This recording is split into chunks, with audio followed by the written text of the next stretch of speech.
مدفع الافطار ضرب، ومعاه ضرب مدفع الاهلي. والنهارده مش هسميه مدفع الاهلي، لا، انا هسميه مدفع الحق، مدفع انتصار الحق على الباطل. والنادي الاهلي كان معاه الحق، عشان كده كان لازم ينتصر. النهارده بيان رابطة الأندية وموقفها النهائي، واللي طلع لسه من دقايق، واللي بيعلن انتصار النادي الأهلي على الجميع، لأنه كانت معاه كلمة الحق.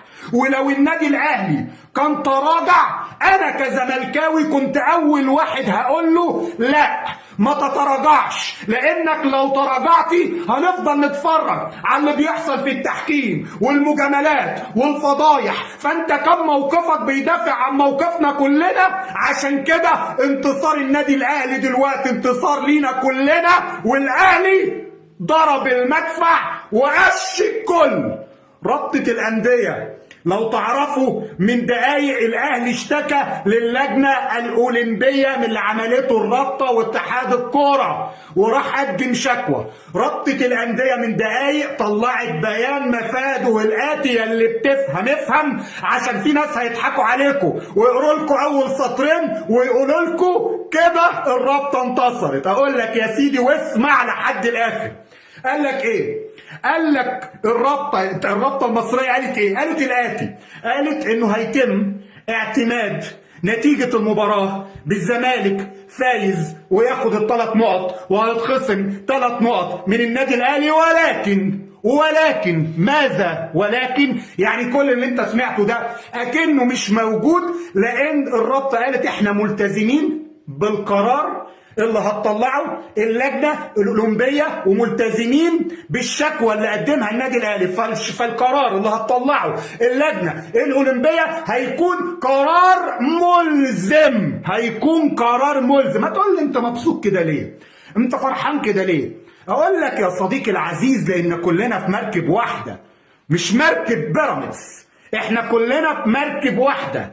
ايا كان ينافس، بس بينافس بنزاهه وشفافيه وحياديه. فالنهارده النادي الاهلي بيقول انا عايز تحكيم اجنبي، ما تجيب له تحكيم اجنبي. وانا كزملكاوي ياما طالبت بتحكيم اجنبي، وما المشكله في التحكيم الاجنبي. لكن النهارده عشان كنا واثقين ان النادي الاهلي موقفه سليم، فالنهارده انتصار النادي الاهلي ما كانش مفاجاه، هو انتصار تاريخي من الحق على الباطل، انتصار تاريخي من اللي عايز نزاهه وشفافيه التحكيم على اللي مش عايز نزاهه وشفافيه التحكيم. النهارده قرار اللجنه الاولمبيه انا بقول لك مسبقا هيكون في صالح النادي الاهلي، وهيلتزم بقرار الرابطه، وهيلتزم بقرار اتحاد الكره اللي طلع نفسه من اول الموضوع وقال لك انا ماليش دعوه، ده في الرابطه. والرابطه النهارده بتقول لك اللي هتقوله اللجنه الاولمبيه انا موافقه عليه. هيجي واحد يقول لي طب اللي حصل مع الزمالك السنه اللي فاتت، اقول له يا صديقي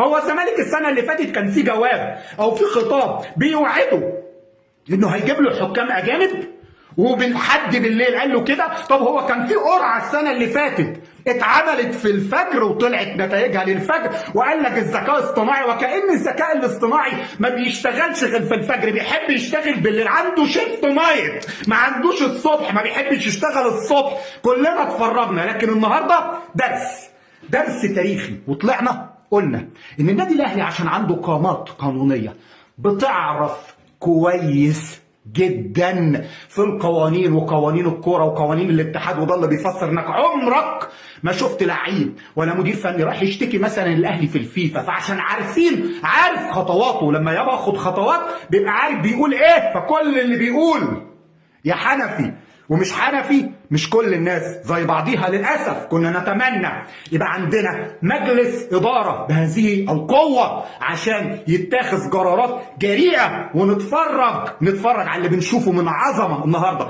عظمه رياضيه، عظمه قانونيه زي اللي بنشوفها في النادي الاهلي. النهارده انتصار يستحق ان كل الناس يوصل لها الكلام ده.